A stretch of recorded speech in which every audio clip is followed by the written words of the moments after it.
Class 12 Standard Subject Chemistry Unit 3rd Unit Lesson P Block Element Second Part. இந்த lesson நம்ம last class பார்த்து inter halogens compounds are inter halogens. So inter halogens நம்ம டெஃபினிஷனோடு பார்த்தோம். So அதனுடைய continue தான் இந்த கிளாஸில் பார்க்க போகிறோம். அதன்படி பாருங்கள், each halogens combines with another halogen. ஒரு அலஜென் இன்னொரு அலஜெனோட சேர்ந்து form several compounds known as inter halogen compounds. Many காம்பவுண்ட்ஸை ப்ரொடியூஸ் பண்ணுது. இதை நம்ம என்ன சொல்கிறோம், இன்டர் அலஜென் காம்பவுண்ட் சொல்கிறோம். அப்போ bond formation between halogen and halogen, halogen மற்றும் ஆலஜனுக்கு இடையே எலமெண்ட்டுக்கு இடையே பாண்ட் ஃபார்மேஷன் ஏற்படுத்த நம்ம இன்டர் அலஜென்ஸ் காம்பவுண்ட் சொல்கிறோம். சிம்பிளாக சொன்னால் இதில் ஃபஸ்ட் எலமெண்ட் நம்ம எழுதுறோம் இல்லையா, ஸோ லெஸ் எலக்ட்ரோநெகட்டிவ் எலமெண்ட் தான் நம்ம என்ன சொல்லுவோம், ஃபஸ்ட் லெட்டரில் எழுதுவோம். அதே மாதிரி ப்ரொனன்சியேஷன் பண்ணும்போதும் மென்ஷன் பண்ணி சொல்லும்போதும் less electronegative element is first mention the first எலமெண்ட்டாக செயல்படும். எக்ஸாம்பிளுக்கு குளோரோ ஃப்ளூரைடு அப்படின்னு சொல்லுவோம். இது second one bromo fluoride. Next bromo chloride. அடுத்து அயோடோ குளோரைடு, அயோடோ புரோமைடு. இப்போ ரெண்டுத்துக்கு வித்தியாசம் இருக்குது பாருங்கள். ஃபஸ்ட் ஒன் சொல்லும்போது அயோடோன்னு சொல்கிறோம், செகண்ட் ஒன் சொல்லும்போது புரோமைடு அப்படின்னு சொல்கிறோம். ஸோ இது இந்த இடத்த நீங்கள் நல்லா ஞாபகம் வச்சுங்க. பொதுவாக புரோமினை கூட எக்ஸாம்பிளுக்கு எடுத்துக்கலாம். புரோமின் BR2ன்னு எழுதுவோம் இல்லைங்களா, இது வந்து புரோமின் மாலிகுல், அதனால் இது புரோமின் அப்படின்னு சொல்கிறோம். இதுவே நெகட்டிவ் அயான் உள்ள ஹேலைடாக மாறும்போது BR- அப்படின்னு சொன்னால் இது புரோமைடு அப்படின்னு சொல்லுவோம். ஏன்னா நெகட்டிவ் அயானை குறிக்கும் போது ஹைடுன்ற வேர்டை சொல்லுவோம். இதுவே பாசிட்டிவாக இருந்தால் BR+ அப்படி இருந்துச்சுன்னா இது புரோமோ. இப்போ ஓன்ற வேர்டு முடிச்சோம்னா பாசிட்டிவ் அயானா அங்கே ப்ரெசென்ட் ஆகிருக்குன்னு அர்த்தம். ஹைடு அப்படின்னு முடிச்சோம்னா நெகட்டிவ் அயானா ப்ரெசென்ட் ஆகிருக்குன்னு அர்த்தம். புரோமின் ஹாலஜன் அப்படின்னு முடிச்சோம்னா அது மாலிகுலாக இருக்குன்னு அர்த்தம். ஸோ இந்த மூணு கான்செப்டை ஞாபகம் வச்சுங்க. ஸோ அது சொல்லும்போது உங்களுக்கு ஈஸியாக இருக்கும். செகண்ட் ஒன்று பாருங்கள், AX3 டைப்பில் குளோரோ ட்ரைஃப்ளூரைடு அப்படின்னு சொல்லணும். ஏன்னா ட்ரைஃப்ளூரைடுன்னு சொல்லணும். ஃப்ளூரைடுனா நெகட்டிவ் ஃப்ளூரைடாக இருக்குது, குளோரோன்றது பாசிட்டிவாக இருக்குது. அடுத்து புரோமோ ட்ரைஃப்ளூரைடு, அயோடோ ட்ரைக்ளோரைடு. இங்கே குளோரோன்னு சொல்கிறோம் ஃபஸ்ட்டில் இருக்கிறதுனால, இங்கே செகண்டில் இன்வால்வ் ஆகிறதுனால என்ன சொல்கிறோம், குளோரைடுன்னு சொல்கிறோம். அதே போல் bromo pentafluoride, iodo pentafluoride, iodo heptafluoride. So இந்த கான்செப்ட் ஞாபகம் வச்சுங்க. ஃபஸ்ட் ஒன் பாசிட்டிவ்ன்றதுனால ஓன்ற வேர்டையும், செகண்ட் ஒன் மைனஸ் சிம்பிள் அதாவது நெகட்டிவ் சார்ஜஸ்ன்றதுனால அதை ஹைடுன்ற வேர்ட்லையும் முடிக்கிறோம். இந்த கான்செப்ட் ஞாபகம் வச்சுங்க. ஏன்னா ஒவ்வொரு தடவை குளோரின் சொல்லுவாங்க, குளோரைடு சொல்கிறாங்க, குளோரோ சொல்கிறாங்க. இந்த கன்ஃபியூஷன் உங்களுக்கு வரக்கூடாதுன்றதுக்காக தான் இதை நான் சொல்கிறேன். எதனால் குளோரோ சொல்கிறாங்க, எந்த கான்செப்ட்டுக்கு குளோரைடு சொல்கிறாங்க, எப்போது குளோரின் சொல்கிறாங்க, இந்த மூணுத்தையும் நீங்கள் புரிஞ்சுக்கிட்டீங்கன்னா ஸோ ஈஸியானதாக இருக்கும். அடுத்து they can all prepared by direct combination by the action of halogen on a lower inter halogen.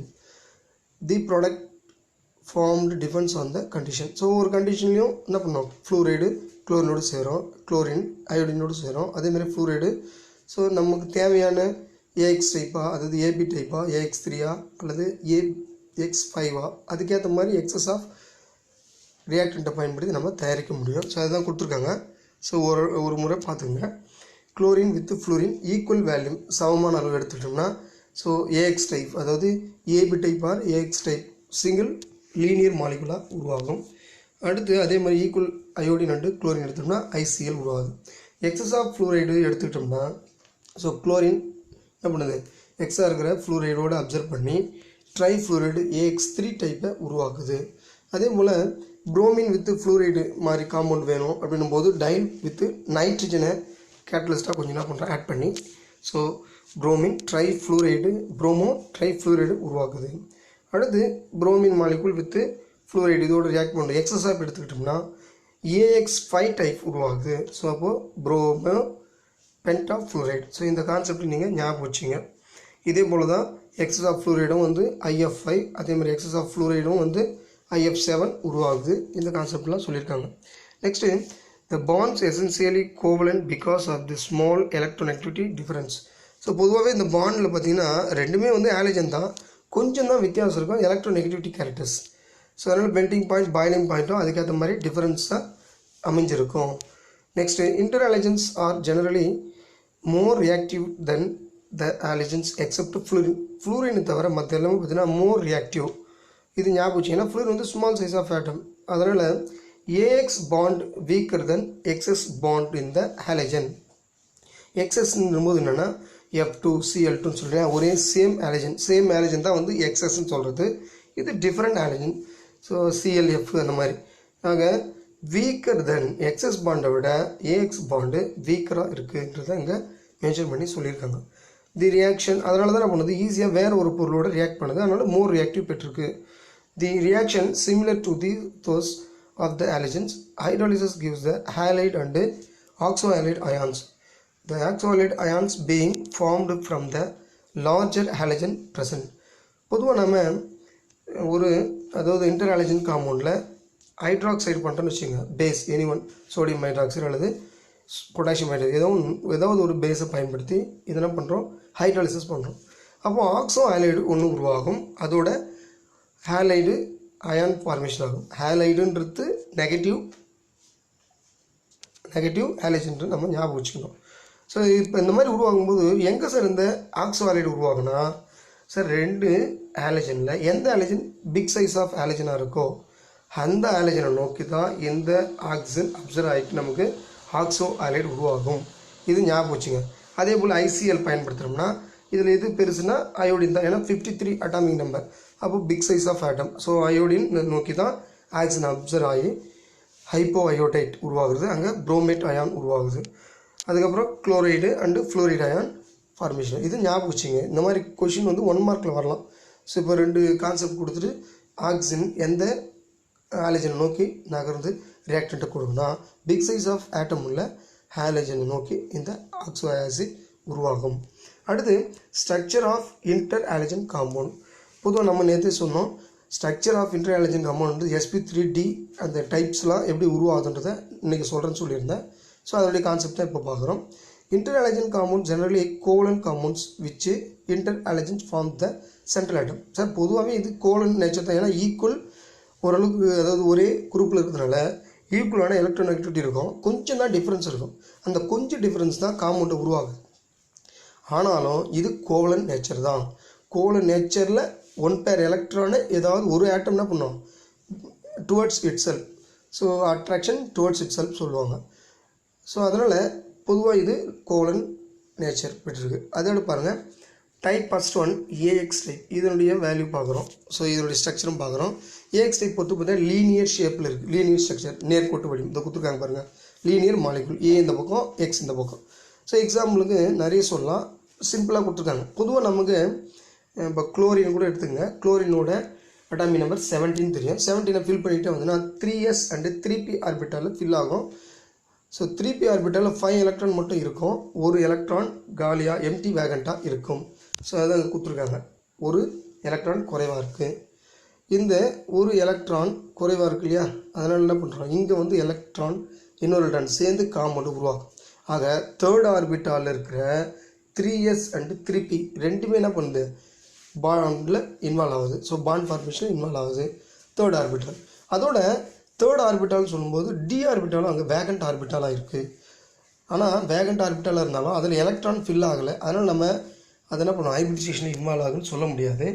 But ஆனால் SP ரெண்டுமே சேம் தேர்ட் ஆர்பிட்டால் இருக்கிறதுனால எஸ்ஸில் ஒரு லூப்ஸ் இருக்குது, P ஆர்பிட்டாலில் 3 லூப்ஸ் இருக்குது.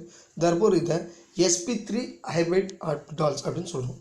ஹைப்ரைட் நான் ஞாபகம் வச்சுங்க, எதெல்லாம் இன்வால்வ் ஆகுதோ எலக்ட்ரானோட அதெல்லாம் நமக்கு கண்டிப்பாக என்ன சொல்லுவாங்க, ஹைப்ரிட் என்று சொல்லுவாங்க.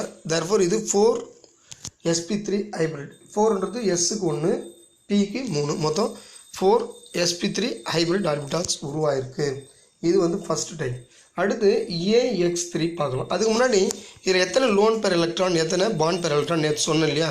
ஸோ AX டைப் பொறுத்த வரைக்கும் 1 பேர் எலக்ட்ரான், 3 பாண்ட், அதாவது நான் பாண்டிங் பேர் எலக்ட்ரான் சொன்னேன். அது எவ்வாறு இங்கேயே கொடுத்துருக்காங்க பாருங்கள். ஃபஸ்ட் ஒன் கான்செப்டில் ஃபஸ்ட் ஒன் பார்த்தீங்கன்னா பேர் எலக்ட்ரான், அதாவது வந்து பாண்டில் இன்வால்வ் ஆகிருக்கிற பேர் எலக்ட்ரான் இன்னொரு எலக்ட்ரானை சேர்த்து இதெல்லாம் பண்ணுவோம், காம்பவுண்டு உருவாகும். மற்ற எல்லாமே நான் பாண்டிங். ஸோ 1 2 3 பேர் இருக்குது. நல்லா பண்ணியிருப்பாங்க, 1/3 அப்படின்னு போட்டிருப்பாங்க. அப்படின்னா அதுனா ஒரு லூப்ஸ் மட்டும் அதில் இருக்கிற எலக்ட்ரான் மட்டும் என்ன ஆகுது, 1 பேர் இன்வால்வ் ஆகுது பாண்டில். மற்ற 3 லூப்ஸில் இருக்கிற 2 எலக்ட்ரான் பேர் எலக்ட்ரான் பாண்டில் இன்வால்வ் ஆகுது, நான் பாண்டிங் எலக்ட்ரான். இது சொல்லியிருக்காங்க. இந்த கான்செப்டை நீங்கள் புரியறதுக்காக தான் இங்கே நான் சொன்னேன். ஸோ அதுதான் கொடுத்துருக்காங்க பாருங்கள். பாண்ட் பேர் எலக்ட்ரான் பிபி அப்படின்னு கொடுத்தாங்கன்னா பாண்ட் பேர் எலக்ட்ரான் 1. அதேமாதிரி லோன் பேர் எலக்ட்ரான்னா நான் பாண்டிங் எலக்ட்ரான் 3 பேர். ஸோ ஞாபகம் வச்சுங்க, பேராக கொடுத்துருக்காங்க, எலக்ட்ரானாக கொடுக்கல. 3 பேர்னால் மொத்தம் 6 எலக்ட்ரான் இன்வால்வ் ஆகலை பாண்டில். ஒரே ஒரு பேர் மட்டும் கொடுத்துருவாங்கன்னா 2 எலக்ட்ரான். ஸோ இதனுடைய எலக்ட்ரான் இதே போல் இன்னொரு ஆலஜன் இருக்குல்லையா, அதனுடைய எலக்ட்ரானும் அந்த காலி ஆர்பிட்டாலில் இன்வால்வ் ஆகிட்டு ஸோ வேகண்ட் ஆர்பிட்டால் நிரம்பி தான் நமக்கு பாண்டு ஏற்படுத்தும். இந்த கான்செப்டை புரிஞ்சுங்க, இதை சொல்லியிருக்காங்க. ஸோ இதே போல் AX3 டைப்ஸும் நம்ம பார்க்கலாம். AX3 டைப் பொறுத்த வரைக்கும் 2 விதமான ஸ்ட்ரக்சர் சொல்லலாம். ஒன்று அதாவது ட்ரைகோனல் பைபிரமிடல். ஸோ இது இந்த ஸ்ட்ரக்சர் கொடுத்துருக்காங்க பாருங்கள். ஸோ ClF3 இதான் வந்து அது AX3 டைப்புன்னு சொல்லுவோம். 3 பக்கமும் F இருக்குது. இதில் குளோரின் பார்த்தீங்கன்னா 7 எலக்ட்ரான் அவுட் எலக்ட்ரான் இப்போ தான் பார்த்தோம். Sல 2, அதே போல் P ஆர்பிட்டாலில் 5. ஸோ மொத்தம் சேர்ந்து 7 எலக்ட்ரான் இருக்குது. இந்த 7ல் 3 எலக்ட்ரான் மட்டும்தான் என்ன பண்ணுது பாண்டில் இன்வால்வ் ஆகுது. 1 2, அதே போல் இந்த Fக்கு 1, மொத்தம் வந்து 3 எலக்ட்ரான் இன்வால்வ் ஆகுது. இன்னும் 7ல் 4 எலக்ட்ரான் இருக்குது. ஸோ மேலே 1 பேரும் கீழே 1 பேரும் நான் பாண்டிங் எலக்ட்ரானாக இருந்து அதை ரிப்பல்சிவ் பண்ணி ஸோ நமக்கு பார்க்கும்போது பார்த்திங்கன்னா இது பார்த்திங்கன்னா ட்ரை கோணலாக இருக்கும், முக்கோண வடிவத்திலும். மேல் பக்கம் சேர்ந்த ஒரு பிரமிட், கீழ்ப்பக்கம் சேர்ந்த ஒரு பிரமிட், அதாவது வந்து பை பிரமிட். ஸோ இங்கே வந்து பைன்ற வேர்டு வந்து 2ன்னு குறிக்குது. அதனால் ட்ரைகோனல் பை பிரமிட் உண்மையான வடிவம். ஆனால் நம்ம நான் பாண்டிங் எலக்ட்ரானை கன்சிடர் பண்ணல. அதுதான் வந்து இப்போ நியூ புக்கில் கொடுக்குறது என்னென்னா, நான் பாண்டிங் எலக்ட்ரான் கன்சிடர் பண்ணாமல் F மட்டும் 3 இருக்குது. 3 வச்சு என்ன பண்ணியிருக்காங்க இங்கே கொடுத்துருக்காங்க பாருங்கள். Without loan pair electron T shaped. So T shaped வடிவு தான் இப்போ கொடுத்துருக்காங்க. ஏன்னா இதையும் தெரிஞ்சிங்கன்னா நீட் எக்ஸாம் உங்களுக்கு பயன்படுறதுக்காக தான் இதை சொல்லியிருக்கேன். சப்போஸ் நான் பாண்டிங் எலக்ட்ரான் இன்வால்வ் ஆகும் பட்சத்தில் அதோட ஷேப் நம்ம என்ன கன்சிடர் பண்ணோன்னா ஒன்லி இது ட்ரைகோனல் பை பிரமிடல். ஞாபகம் வச்சுங்க, இதுதான் கொடுத்துருக்காங்க. நெக்ஸ்ட்டு இதே தான் வந்து எப்படி இன்வால்வ் ஆகுது அப்படின்றத கொடுத்துருக்காங்க. ஹைப்ரிட்டில் என்னென்ன பார்க்க பாருங்கள். sp3d ஹைப்ரிடேஷனை பொறுத்த வரைக்கும் பார்த்தீங்கன்னா sp3d. ஸோ இது எப்படி சார் உருவாகுது அப்படின்னா பாருங்கள், P ஆர்பிட்டாலில் ஒரு எலக்ட்ரான் ஷிஃப்ட் ஆகிட்டு வேகண்ட் D ஆர்பிட்டால் இன்வால்வ் ஆகுது. அதாவது equal orbital 3s 3p 3d. So 3மே சேம் ஆர்பிட்டல், ஒரே வட்டப்பாதை, 3rd வட்டப்பாதையில் இருக்குது. இந்த வட்டப்பாதையில் சமமாக இருக்கிறதுனால இன் சம் சேஞ்சஸ், அதாவது என்ன பண்ணால் எனர்ஜி அப்சர்வ் பண்ணிவிட்டு எலக்ட்ரான் இதை விட 3p விட 3d கொஞ்சம் higher energy level orbital. So அங்கே ஷிஃப்ட் ஆகுது. அங்கே ஷிஃப்ட் ஆகிறதுனால நமக்கு வேகண்ட் ஆர்பிட்டால் 3 உருவாகுது. அதாவது 3 அன்பேர் எலக்ட்ரானாக இருக்க வாய்ப்பு இருக்குது. இந்த அன்பேர் எலக்ட்ரான் இருக்கிற லூப்ஸை நிரப்புறதுக்காக அதர் ஆலஜன் என்ன பண்ணோம், 3 எலக்ட்ரானை கொடுத்து ஸோ கொடுத்துருக்காங்க பாருங்க. 1 2 3 எலக்ட்ரான் அப்சர்வ் ஆகிட்டு 3 மாலிகுல் அதில் உருவாகும். இதான் வந்து sp3d ஹைப்ரிடைசேஷன். அப்போ என்ன அர்த்தம்னா சார் 3rd ஆர்பிட்டால் S, அதே போல் 3rd ஆர்பிட்டாலில் P1 P2 P3 தென் D1. ஸோ அதனால் நம்ம sp3d ஹைப்ரிடைசேஷன் பெற்றிருக்கு. எந்த மாதிரி வகைனா AX3. இப்போ X3ன்றது சார் 3 ஹாலஜன் ஒவ்வொரு எலக்ட்ரானை ஸோ D ஆர்பிட்டால் ஷிஃப்ட் ஆகிற எலக்ட்ரானோடு சேர்த்து நமக்கு பாண்டு ஃபார்மேஷன் பண்ணுது. இதுதான் வந்து sp3d ஹைப்ரிடைசேஷன். நான் ஏற்கனவே சொன்ன மாதிரி அடுத்து AX5 இதே சேம் கான்செப்ட் தான்.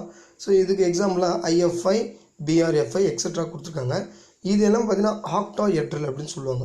ஆக்டாஹெட்ரல் ஸ்ட்ரக்சர் பெற்றிருக்கு. அதே நேரத்தில் இதனுடைய ஹைப்ரிடைசேஷன் பார்த்தீங்கன்னா sp3d2ன்னு சொல்லுவோம். ஆனால் முன்ன சொன்ன அதே கான்செப்ட் தான். எப்படி நம்ம T ஷேப்னு சொல்கிறோமோ அதுபோல் வித்தவுட் லோன் பேர் இருந்தால் இது ஸ்கொயர் பிரமிடல். இப்போ நம்ம ஸ்கொயர் பிரமிடல் தான் நியூ புக்கில் படிக்கிறோம். ஆக்சுவலாக லோன் பேர் எலக்ட்ரானும் கன்சிடர் பண்ணும்போது ரிப்பல்ஷன் ஆகும். ஏன்னா நம்ம VSEPR தியரி படிச்சிருக்கோம், வேலன்சல் எலக்ட்ரான் பேர் ரிப்பல்ஷன் தியரி. அதாவது நான் லோன் பேர் எலக்ட்ரான் இருந்தால் அதுவும் மாலிகுல் போல் செயல்பட்டு அதனுடைய வடிவத்தையே மாற்றி தரணும். அதுபோல் லோன் பேரோடு கன்சிடர் பண்ணும்போது ஆக்டாஹெட்ரலும், லோன் பேர் இல்லாமல் கன்சிடர் பண்ணும்போது ஸ்கொயர் பிரமிடல் ஷேப்பும் நமக்கு உருவாயிருக்கு. இதை அவங்க கொடுத்துருக்காங்க. ஸோ பாருங்கள் இதனுடைய ஸ்ட்ரக்சர் IF5க்கு எக்ஸாம்பிள் கொடுத்துருக்காங்க.